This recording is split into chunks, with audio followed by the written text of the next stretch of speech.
सुप्रभात मेरे प्यारे बच्चों। आज हम कामचोर पृष्ठ संख्या 54 से आरंभ करेंगे।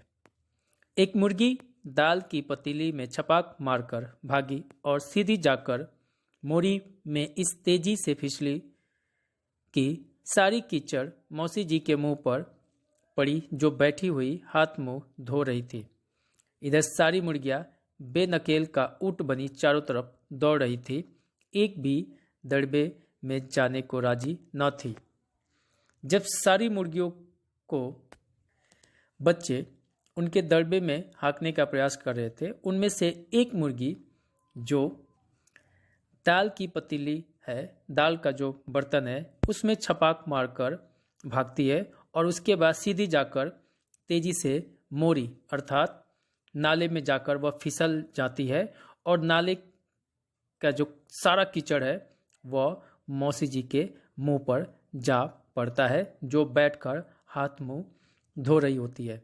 मुर्गियों की हालत देखकर ऐसा लग रहा है कि जैसे उनको वश में नहीं किया जा सकता। वे बेनकेल का ऊँट बनी इधर उधर भाग रही है, उस पर कोई नकेल कसने वाला नहीं है, लगाम लगाने वाला नहीं है, कोई रोकने वाला नहीं है।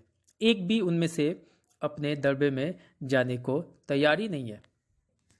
इधर किसी को सूजी की जो भेड़ें हुई है, लगे हाथों उन्हें भी दाना खिला दिया जाए। दिन भर की भूखी भेड़ें दाने का सूप देखकर जो सबकी सब झपटी तो भागकर जाना कठिन हो गया। लस्टम पस्टम तख्तों पर चढ़ गई, पर भेड़ चाल मशहूर है। उनकी नज़र तो बस दाने के सूप पर जमी हुई थी। पलंगों को फलांगती, बर्तन लुढ़काती, साथ साथ चढ़ गई। जब मुर्गियां किसी के हाथ नहीं लगी तो उनमें से एक बच्चे को ख्याल आया कि क्यों ना कम से कम जो भेड़ें हैं उनको ही दाना खिला दिया जाए। भेड़ें दिन भर की भूखी थी। जैसे ही सूप में दाना देखी, उन्होंने उसके ऊपर झपट्टा मार दिया तो वहाँ से भागकर जाना मुश्किल हो गया। वे तख्तों पर चढ़ गई और भेड़ की जो चाल होती है वो बहुत मशहूर होती है। उनकी नज़र बस सूप पर है जिसमें दाने रखे हुए हैं। वे पलंग पर चढ़ गई है, तख्तों पर चढ़ गई है, बर्तन को गिरा रही है, यहाँ वहाँ लुढ़का रही है और जहाँ जहाँ बच्चे सूप को लेकर जा रहे हैं बस वो सूप को देख रही है। उसके रास्ते में जो कुछ भी आ रहा है उनको वह नष्ट करते जा रही है। तख्त पर बानी दीदी का दुपट्टा फैला हुआ था, जिस पर गोरखी, चंपा और सलमा सितारे रखकर बड़ी दीदी मुगलानी बुआ को कुछ बता रही थी। भेड़ें बहुत निसंकोच सबको रौंदती मैंगनों का छिड़काव करती हुई दौड़ गई।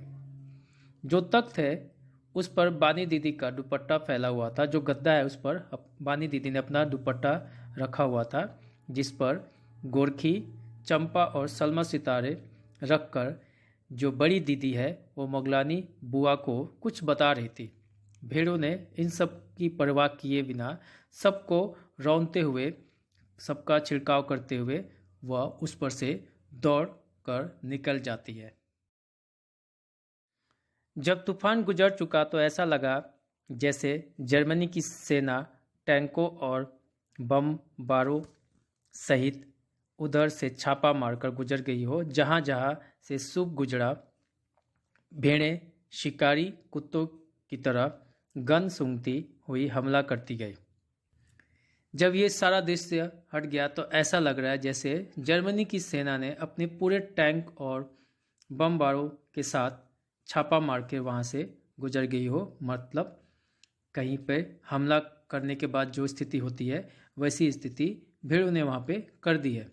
जहाँ जहाँ से सूप गुजरा, भेड़ें शिकारी कुत्तों की तरह उड़ के उसको सूंघते सूंघते उसके पीछे पीछे चलती गई और रास्ते में जो कुछ भी मिलते गया उनको तहस महस करती गई। हज्जन माँ एक पलंग पर दुपट्टे से मुंह ढाके सो रही थी। उन पर से जो भेड़ें दौड़ी तो न जाने वह सपने में किन महलों की सैर कर रही थी। दुपट्टे में उलझी हुई मारो मारो चीखने लगी। जो हज्जन माँ है वो पलंग पर दुपट्टा ओढ़कर मुंह ढककर सो रही थी और भेड़ उनके ऊपर से ही दौड़ पड़ी। तो न जाने वे सपने में क्या देख रही थी कि वो चिल्लाने लगी कि मारो मारो मारो। उनको पता ही नहीं है कि वह सो रही है और उनके ऊपर से भेड़ गुजर रही है। इतने में भेड़ें सूप को भूलकर तरकारी वाले की टोकरी पर टूट पड़ी।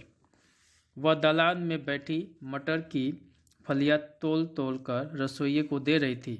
वह अपनी तरकारी का बचाव करने के लिए सीना तान कर उठ गई।